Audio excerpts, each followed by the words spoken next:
The question has come up it's come up several times actually, about this idea of semi-peaceful, semi-wrathful deities. Well, this concept only refers to deities, not to persons of any kind, historical or from the Jatakas Ravadana. We're talking about really meditational deities, and we're talking about figures from Indian classic mythology. So, with the concept of semi-peaceful, semi-wrathful, we're talking about one thing here, one appearance. It's just difficult to say in the English language. In Tibetan, it's shimatro. It means a little peaceful, a little wrathful, or neither peaceful nor too wrathful. We're talking about an in-between appearance between very peaceful appearing figures and very wrathful appearing figures. So we have this middle category. This middle category comes out of India, and it is based on having three aesthetic categories. The first is Deva, Devi, which means gods, who look like beautiful, youthful, male and female, heavenly figures. That's the peaceful appearance in otherwise known as Deva, Devi. Then we have this semi-peaceful, semi-wrathful middle category known as Rishi. Rishi were these yogi-type figures of ancient India who were easily kind of upset by humans and by gods both. So they are the original kind of yogi ascetic figures. So that's the basis for this semi-peaceful, semi-wrathful. Wrathful is just very wrathful. That's called Raksha appearance.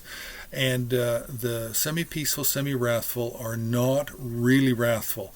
They have their eyes are slightly more open.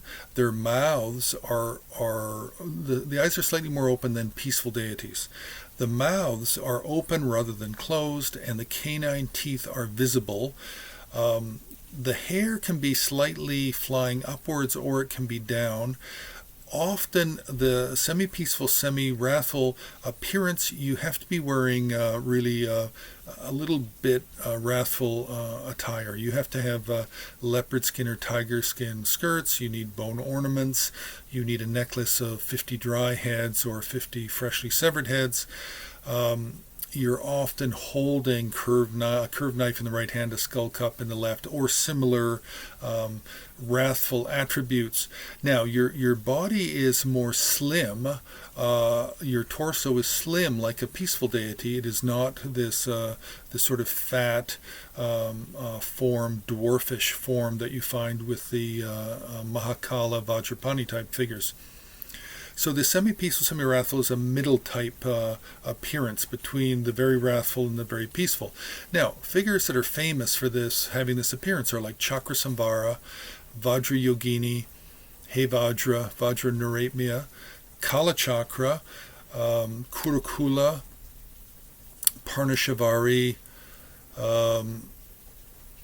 These are just some of the semi-peaceful, semi-wrathful.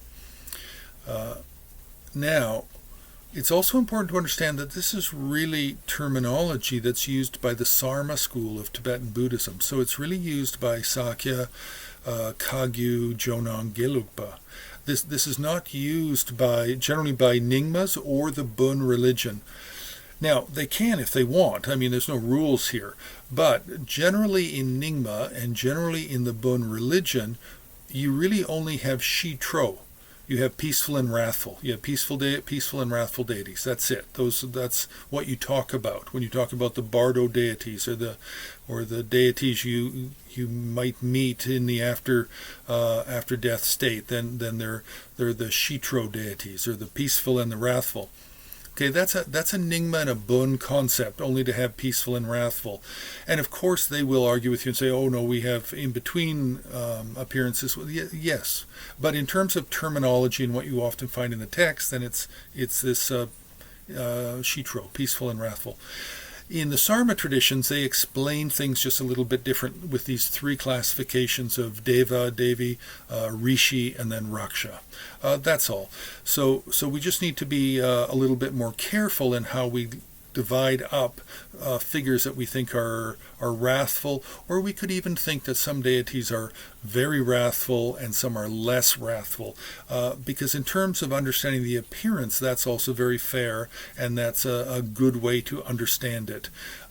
So deities that are not totally wrathful, then those are the in-between ones. So that's just hopefully will help to answer some of those questions.